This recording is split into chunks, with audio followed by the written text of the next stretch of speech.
They were here long before the first cities rose from clay, before gods walked among men, before the earth had a name. They say the bones still lie beneath the hills, too massive for any beast, too human to explain away. Whispers tell of beings taller than trees, eyes like burning coals, and a hunger that shook the heavens. Welcome to Project Black Garden, a Monsters and Myths podcast, Season 2, The Snapdragon Files, Episode 21, File Number 399, Giants. My name is Michael, and I'm here to warn you that giants may not be sleeping after all. Join me for a journey into an ancient myth of forbidden ruins and the terrifying truth that some legends may only be sleeping.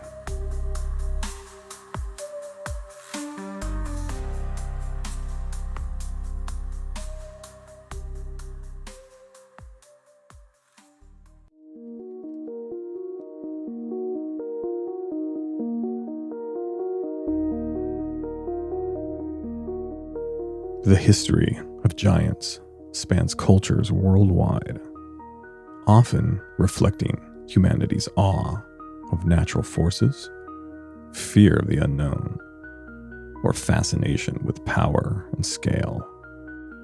The root of giants can be traced back to Mesopotamia, where one of the earliest mentions comes from the Epic of Gilgamesh, where the hero himself is part god, part giant. Some interpretations link giants to the Nephilim, mighty beings mentioned in ancient Semitic texts. Biblical Nephilim in Genesis 6:4. They are described as the offspring of the sons of God and daughters of men, said to be giants and men of renown. Their presence is often linked to themes of divine punishment, like the Great Flood. In Norse mythology, frost giants are powerful, primordial beings in opposition to the gods of Asgard, and they are said to play key roles in creation and chaos. In Greek mythology, giants were born from Gaia and Uranus's blood. They battled the Olympians, often depicted as humanoid beings, huge and bold. They symbolized chaotic, primal forces. The Titans, though not always called giants, the Titans include Cronus and Atlas, who were massive deities overthrown by Zeus and the Olympians. In Irish mythology, the Fomorians were ancient monstrous giants who opposed many of the gods of Irish myth. Some had one eye, arm, and leg. In other cultures, Hindu mythology, giants appear as powerful, sometimes evil beings who fight against the gods. Native American myths speak of stone giants or cannibalistic beings that roam the land. In modern legends and interpretations, there are the giant skeleton myths, tales of huge human skeletons found across North America and Europe, often surface in fringe archaeology and conspiracy lore, though no verified remains have been discovered, at least not publicly. The symbolism of giants often represent the raw power of nature, the hubris of man, or untamed chaos. In literature and media, they range from brutish villains to tragic, misunderstood creatures. But after this episode, you will know just how terrifying a giant can be.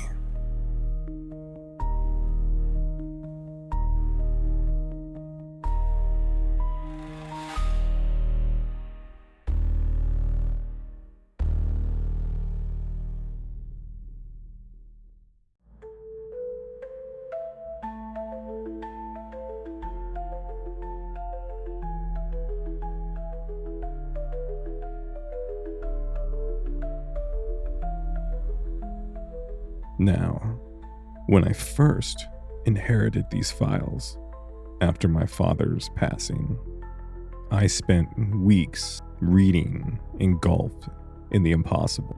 And some of these files really stuck with me.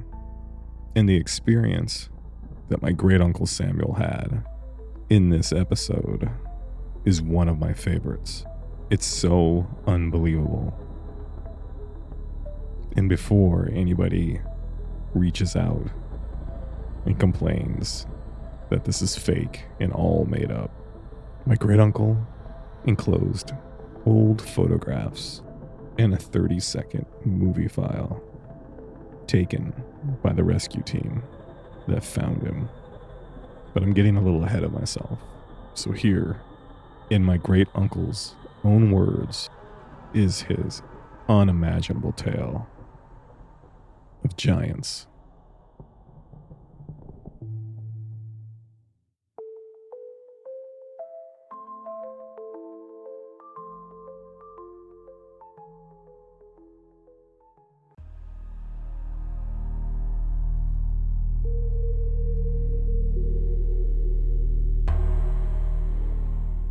I came down in a fire. 1 second, I was flying recon along the New Zealand coast. The next, I was spiraling through smoke, punching out over an uncharted island, hidden beneath storm clouds. My chute opened just in time to slam me through a canopy of wet, prehistoric-like jungle. I was sure my arm was broken. The pain radiated everywhere, but I didn't have time to dwell on that. The radio was dead, and the sun never quite made it through the thick sky. The place was soaked in shadow, but that wasn't the worst part. The worst part was the sound. Something enormous, breathing. It was close, but just far enough away I couldn't make out what it was. It was slow, but bellowed from behind the trees. I bandaged myself up as best I could and made camp for the night, knowing at least that I had a 17-day window before anybody would come looking for me. Day 2. I found bones. Not animal bones, human. At least mostly. But they're huge. A rib cage big enough to crawl through. A femur the size of a downed tree log. A mild concussion was brewing. I tried to laugh, but it felt forced. So I took another look around me and threw my arms up in the air and started to laugh, for real this time. That was until I saw the footprints in the mud. Each one the size of a bathtub. And the thing that made them, well, he saw me before I heard him. I'd barely registered the bones around me before the trees exploded. Branches snapped like gunfire. A wall of earth and ferns flew into the air as something colossal shouldered its way out of the brush. 15 feet tall, easily. Its skin like volcanic stone, steam rising from its back like a freshly unearthed corpse. I didn't even have a chance to scream. The thing charged, letting out a roar that rattled the marrow in my spine. It actually physically hurt my broken arm. It roared again, and I did the only thing I could think of. I ran. It chased me, and it was faster. That's when my training and my instinct took over. I dove and rolled behind the ribcage of whatever giant had died here before, barely dodging a club of twisted wood and rusted metal that cracked the skeleton in half. Splinters and bone dust flew into my face. The giant creature pulled his weapon back again and swung at me once more, barely missing me as I rolled in the filth. My arm cracked, shooting pain into my shoulder and down my ribs. Without thinking, I raised the only weapon I had, a small caliber sidearm, and I fired once, twice, and then the rest of the clip. Each round buried into the giant's chest, but it didn't bleed. Just a crack in the stone skin and a deeper, darker red behind it, like meat long past death.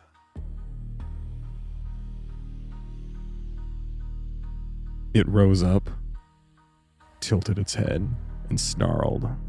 Then, its muscles tensed, and it leapt into the air.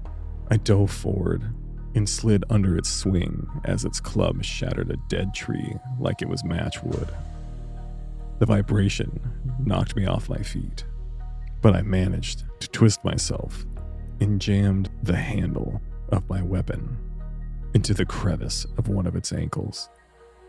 Now, usually, this was enough to draw blood on any predator I may encounter, but no such luck this time. It howled with a guttural laughter that built from its chest and sounded inhuman. The giant whipped around, backhanding me through the air. I hit the ground so hard my vision blackened. My ribs screamed, I tasted blood, and I could barely feel my broken arm now. But I managed to get up, because it was already stomping toward me again. I quickly reached the edge of a cliff, misty, moss-covered, maybe 60 feet down. There was no time to think. I had to act. The giant rose up behind me, lifting its club for the killing blow. I grabbed a sharp bone shard that was just within reach of me, yanking it from the dirt, and I hurled it like a spear straight into its left eye. The giant screamed, thunderous and terrible. It staggered backwards and swung blindly, and that's when things got much worse. The ground gave out from beneath us, and the world fell away. I screamed as we fell, me flailing, it roaring with rage. Branches snapped, rocks bounced, and a sickening crack echoed through the scenery when we hit bottom. And after a few moments, silence followed. I blinked through mud and pain. My ears rang, and everything hurt. Somehow, luckily, I'd landed half submerged in a jungle spring. Broken, bleeding, but thankfully alive. The water was ice cold, and the world began to spin, as I knew immediately I was about to black out. Apparently, my body did have a limit. Darkness fell on me, and then all I could hear was my own heartbeat. I should have died that day, but instead, I woke up in pain that I've never felt before, with water in my lungs and unbelievable pressure on my chest, massive fingers pounding against my flesh, and then warmth. I tried to open my eye. It was blurry, but I was able to make out the giant's face as it hovered above me, wary, disgusted, but curious. I didn't understand what was happening. He could have finished me, crushed my skull like fruit. If things had been reversed, I would have killed him. But instead, he nudged me, making sure that I was still alive. And as I gained consciousness fully, he seemed annoyed with me and slowly stood up and walked away. I didn't know what to do, so I pulled myself up and I followed him, limping, drenched and completely delirious. I don't know why. Maybe it was the way he looked at me. Maybe it was just something instinctively, like I didn't want to die alone. So I spent the next few days as his shadow. It's like the old saying, keep your enemies close. And if I was going to learn how to survive on this island, I was going to need his help. I watched him tear bark from trees, crush roots between stones, drink from hot springs that hissed with sulfur. Sometimes he stared at the sea, the way I imagine prisoners look through bars. But I was sure to keep my distance. Until one night, I heard his breathing change. He was ragged and sounded painful. A deep gash ran along his leg, and it had swollen and started to turn black. Obvious signs of infection. I slowly made my way towards him, and for some reason, he let me approach. Barely. I managed to get a fire going. It was small, but big enough to boil water. I tore some of my uniform into strips, cleaned his wound with trembling hands, while he watched in silence. And in any moment, he could have killed me right then and there. But I could see it in his eyes that he didn't want to. And maybe I didn't want to kill him anymore either. So when I was done attending to his wound, we both silently decided to not kill each other. The days went by. He never spoke words, but he showed me things. An ancient altar choked in moss. A pit lined with bones, some his size, some human. He was the last, I think. Not just a creature, but a relic. Some would say later that he was a curse of flesh in memory. But something had dawned on me in that moment. He wasn't always alone.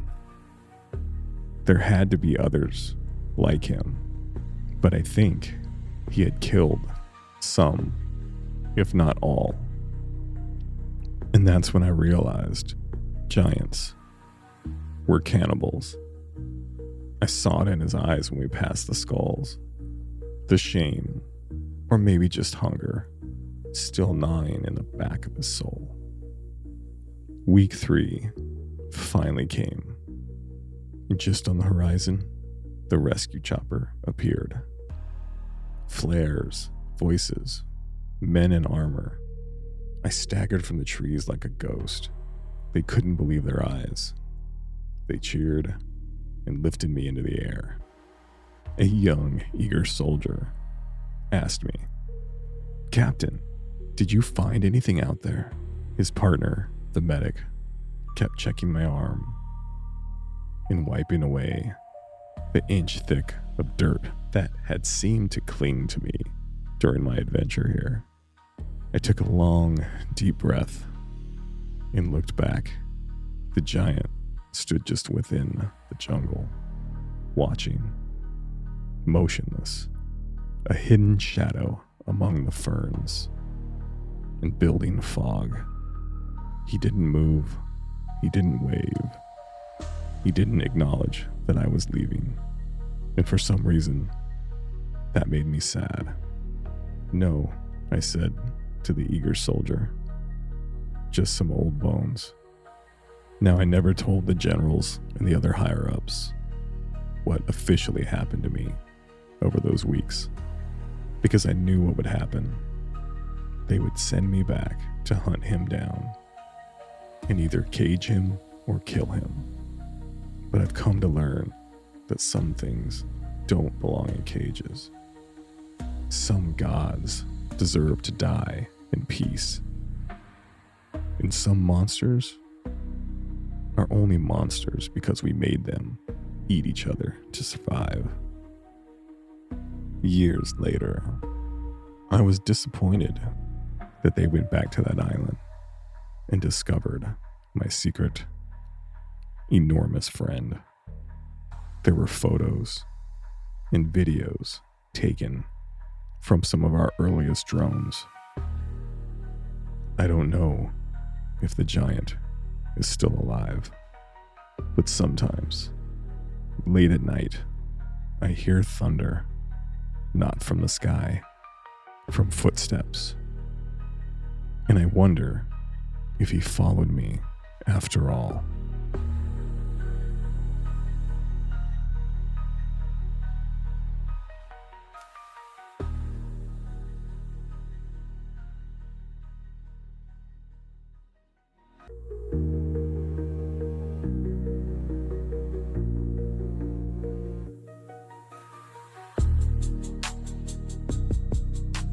All right, fellow gardeners, that was a fun one, wasn't it? I know it sounds too unbelievable to be believable. And that's why I think I like this story so much. In the pictures that my uncle managed to make copies of, the giant looks exactly how he described it. The video footage is not the best quality, but when paired with the other physical evidence, it's unmistakable for what my great uncle found those few weeks on that uncharted island in New Zealand. Now, I think this adventure happened early on in my uncle's career, and I think it really shaped the soldier and the man that he would become. I'm proud that I am part of his bloodline. I wish I could share more than just his first name. Uncle Sam, you are a great man, and I wish I would have gotten to know you better. I'm sure my listeners would agree. So, until we meet again, fellow gardeners, please reach out to me at pbgharvest@gmail.com and be ready for the next episode. It's a creepy one about one of the oldest and most disturbing monsters in human history. The demonic and terrifying incubus. As always, this is Project Black Garden, a Monsters and Myths podcast. Season 2, The Snapdragon Files. I'm your host, Michael. And remember, monsters are real. And so are friggin' giants.